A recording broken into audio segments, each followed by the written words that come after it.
Hello, everyone. Welcome to 781 News Debrief. My name is Jamie, and I'm here with Tom. Hello, as always.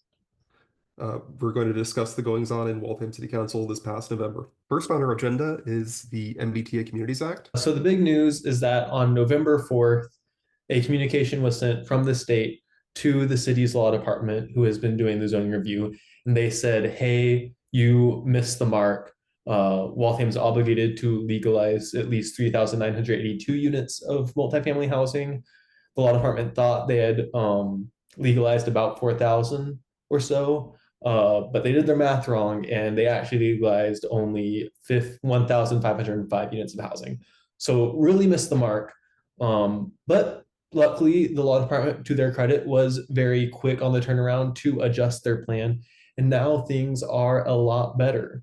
Yeah, so just to review, the original plan had Waltham implementing a new zoning overlay in two corners of our city. One, this very small orange section in the bottom left of this map around Brandeis Roberts Station, also overlaying the Charles Bank Garden Apartments. Then also in this northeast corner, sort of highlighting the Mighty Squirrel Brewery area, as well as a little bit across the railroad tracks along Thayer Road and the Clematis Ave Industrial Park. So the law department had zoned for this area, and they had zoned for a maximum density of fourplexes, at least 20 feet apart from one another, with a parking requirement of at least 2 parking spots per unit. And this was not a very efficient use of space.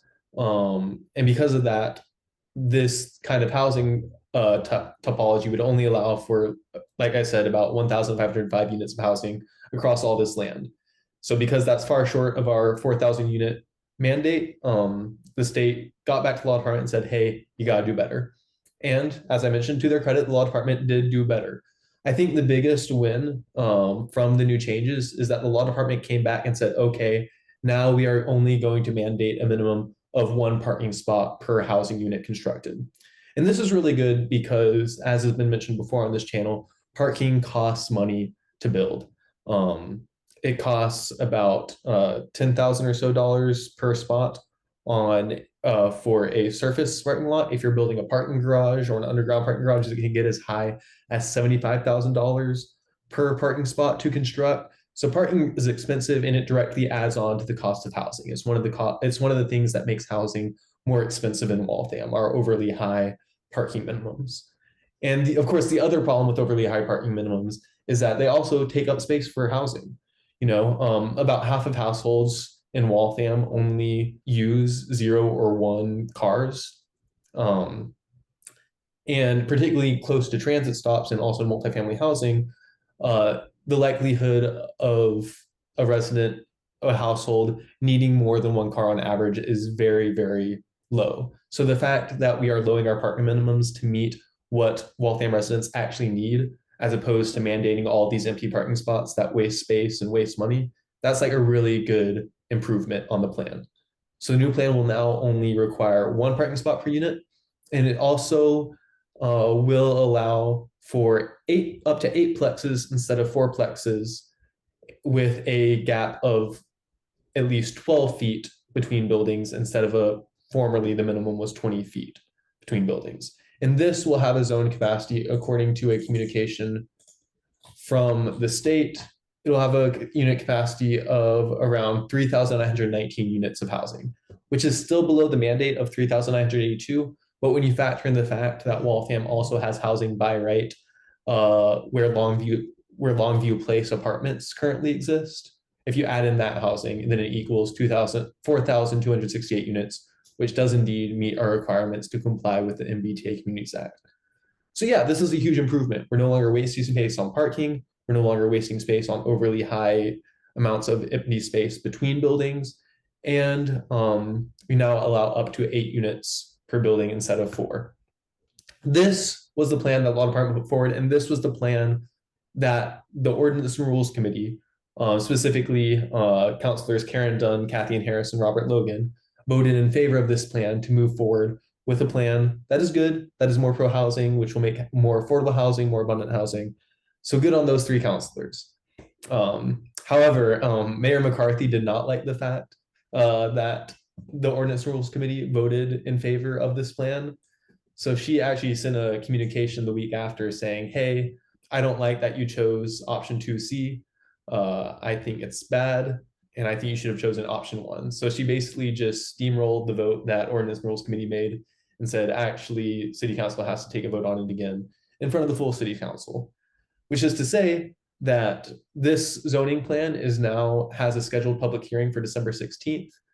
And at that public hearing, there are going to be 2 options presented, either that eightplex zoning plan or a 4-plex zoning plan, which would have 10 feet between buildings instead of 12. And that would have a total unit capacity of 4,002 units, which is 20 units higher than the bare minimum allowed by zoning. So a bit lame and also a bit risky because, that's less than 0.5% from the bare minimum. It's possible that during the full review process that takes a few months later on, that's definitely within the margin of error of failing. But regardless, it's a worse plan. So the goal is hopefully people will show up to the December 16th public hearing and speak in favor of the original plan. Or when I say original plan, I mean the 8-plex plan, which will allow for buildings as large as 8 units, distance of 12 feet between them, parking minimum of 1 unit per building. There will be a info session that Waltham Inclusive Neighborhoods is hosting on December 14th from 3:30 to 4:30 p.m. in the lecture hall of the Waltham Public Library. It will also be available via Zoom, at which you can learn more about this plan and be prepared to speak at the public input hearing. And then December 16th, 8:30 p.m. at City Hall is the public input hearing. So yeah, I hope folks are aware of this. And if you're interested in speaking in favor of more abundant and affordable housing in Waltham, please do show up. It was funny that it was off by that much the first pass, and especially because that didn't account for it had 2 parking spaces, I think, per unit or something like that. No, it had 1, but still, that was just like having it off by that amount is just kind of wild to me on the first pass. But I'm glad that it's getting addressed. Yeah, no, it's astounding. Like part of the problem is this whole zoning effort has been led by 2 lawyers, which is not generally the full breadth of expertise you'd have in a planning department to develop a new zoning plan. And because of it, I guess we're lacking anyone who knows how to operate a spreadsheet model. As you could see in this communication, the law department couldn't do the math themselves. They kept on messaging the state and asking them to do the math for them. And fortunately, one crazy thing is that for the 177 communities that have to abide by the MBTA Communities Act, there are exactly 4 people on staff at the state who are handling all of those communities. Is an insane amount of work. So like the fact that these 4 people are willing to take the time to basically handhold the Waltham Law Department into like doing this math and get to a compliant plan, it's a little crazy, but at the same time, I'm really appreciative to the great work that the state is doing right now, because they did indeed hold our hand. They did indeed get the law department from this plan that was off by a ridiculous amount to something that is much closer to what is mandated by state law. And I'm not happy that the law department eventually did make it to where they had to be. Like at the end of the day, kudos, we've made it somewhere. So Yep. Next on the agenda is the comprehensive zoning review, which we just had the meeting for. yeah, so that's both you and I were there. Pretty short meeting, not much to it. It was mainly that when Waltham put out a request for consultants to rewrite our zoning code because our zoning code is a bit confusing and outdated. There was only one consultant that replied to the RFP, and that was Community Scale. So Community Scale basically showed up in front of Ordinance Rules Committee last Monday, December 2nd, to discuss their experience doing zoning work.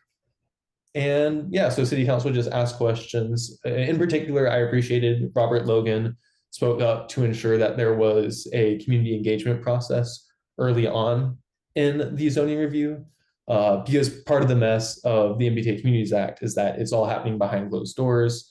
There's no public feedback or input until the very end of the process. So you end up having like these crazy plans that miss the mark by a large amount, right?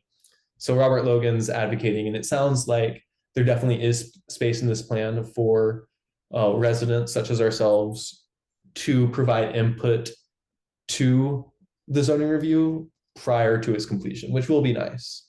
But I thought that was the main takeaway. Otherwise, it was really just checking boxes, making sure community scale knew what they were doing. Do you have anything to add, or? One thing I thought was funny was that one of the examples they brought up of like the value that their firm was going to bring was, or some of the value that the changes that they would bring would be like, was citing something that we basically talked about just last month with the Fourth Ave and how they were complaining about having to print up copies and copies of paper documents for circulation.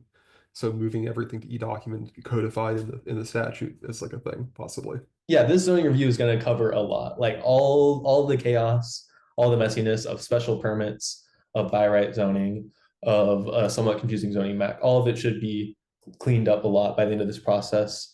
It's not guaranteed, but ideally there also be a little bit of zoning reform in there as well. Yeah, that's still up for in the air potentially because that could still be vetoed or pushed back on. So, and there Yeah. were examples given of towns that they worked with that didn't do any reforms and were sort of just updating their laws.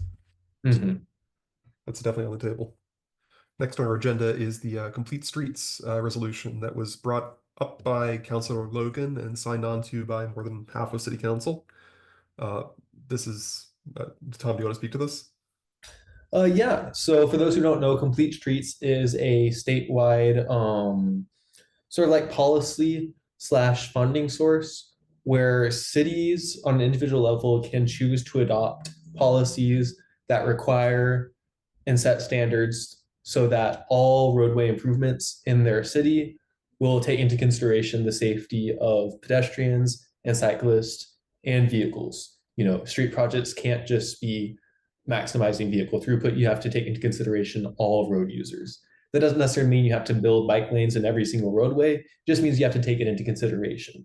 And you can't just say you're going to take it into consideration. You do have to, identify an enforcing agency, identify, who in city government is going to make sure we're actually taking into consideration pedestrians and cyclists when we do roadway improvements. But basically, it's relatively simple and straightforward. That's the principle of it. And if cities adopt policies that guarantee this, then they get access to state money for street infrastructure projects. And that money equals up to 500K per project. And that 500K resets every 4 years, meaning like, if you spend 500K on a few projects, 4 years later, you have that money to spend again. So it's a really great funding source, and it's attached to really good policy.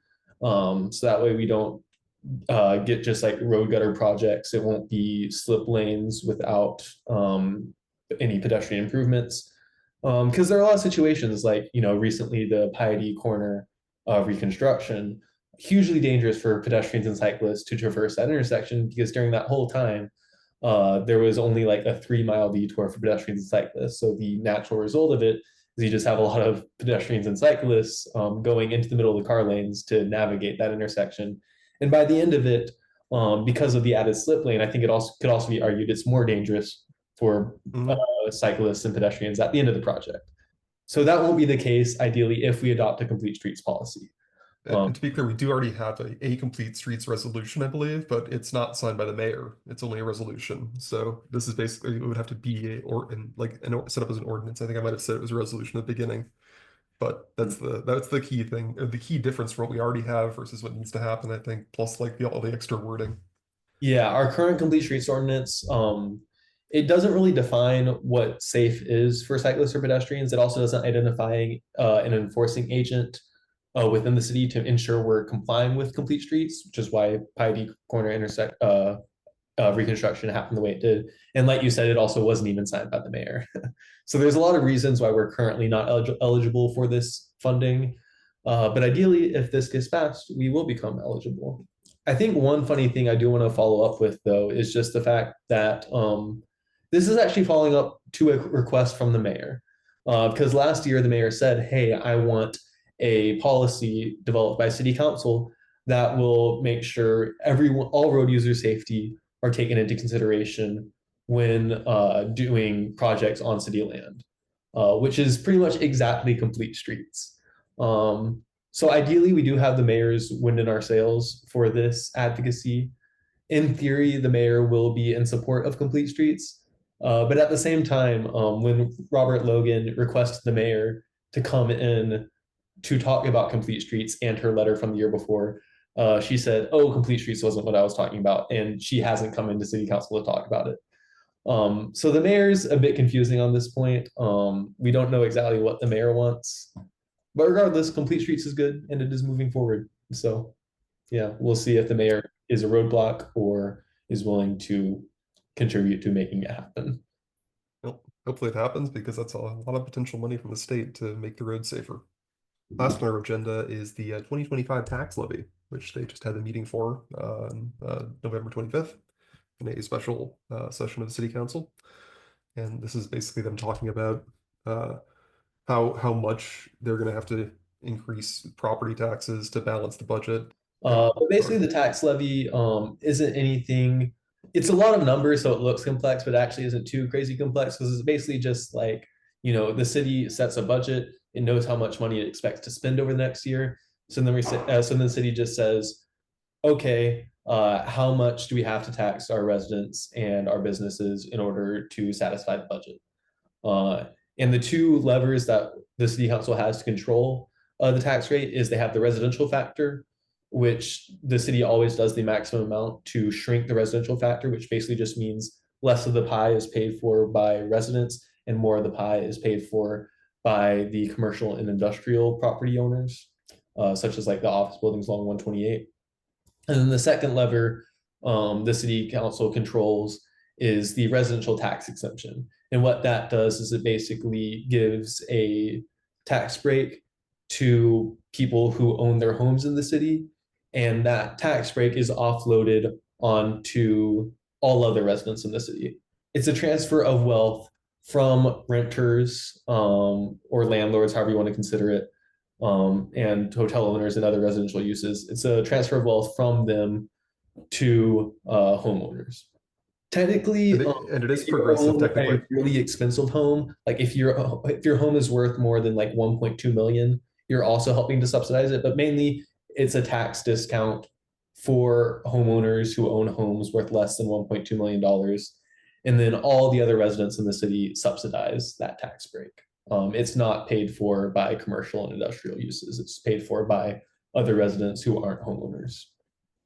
So it's a bit of like, it's called a residential tax exemption, but it's really actually just a really regressive tax cut. But hey, it is what it is. So just what those numbers look like is with the residential tax exemption, what happens is there's just under $10 is taxed per $1,000 of home value. But then like for if you own your home, the first 300K of your tax bill is free. It's a deduction. Yeah, so the math works out that the average homeowner is going to be paying $115 more than they were last year, which once again, the city does a really good job of subsidizing homeowners. It's significantly less than what renters are facing. Once again, a little regressive, but nonetheless good for homeowners. And also an interesting side effect you can also see is that because Waltham has been building commercial uses without building homes, the commercial growth has sort of outpaced the residential growth. There aren't enough workers to staff all to fill up all the office buildings. And because of that, we have a bit of a high vacancy rate. And you can actually see that residents are paying a slightly higher percent of the tax bill this year because there are so many vacant office buildings. So just an interesting, consequence of not building housing, worker shortage, office buildings aren't filled up because there aren't enough workers. And then suddenly, we can't rely on commercial taxes anymore. That being said, Waltham still is largely dependent on the commercial tax base. Almost half of the tax bill was paid for by like the largest 28 landlords or something. It's crazy. For the most part, it's the same as it has been in past years. Nothing too crazy. No real news. Taxes go up slightly, but not as much as on everyone else. Yeah. Waltham, if Waltham cares about one thing, if Waltham cares about two things, the first thing is very nice parks. Waltham does indeed care about their parks. If they care about two things, it is subsidizing homeowners at the expense of all else. Rent is going up high, very high year over year, but the renters are indeed subsidizing the homeowners. And any kind of costs like this are absolutely going to get passed on. Yeah, yeah. So Very regressive. I think the only other thing worth noting from the year-end no tax levy is that Waltham also sort of like includes a tax break for homeowners by under assessing the value of single family homes. You can see that generally a home's market value is much higher than what the city assumes the house is worth for the purposes of taxing it. That being said, this year, the state recommends that the assessed value is within 10% of the market value. Waltham has now fallen outside of that 10% range. So it is likely that over the next year, the assessor's office is going to have to reevaluate this and say, hey, we've kind of gone a little bit too far in like undervaluing the single family homes for the purposes of the tax bill. So I think that was the only other thing that really stood out to me was the fact that the division between what a home is worth and what the home is taxed as has now exceeded the normal margin of plus or minus 10%. that is all that we had for the month of November. Make sure to read Waltham, the Waltham News Alliance, Waltham Times for more updates, and I'll catch you all for December. Yeah. Happy holidays. Happy holidays.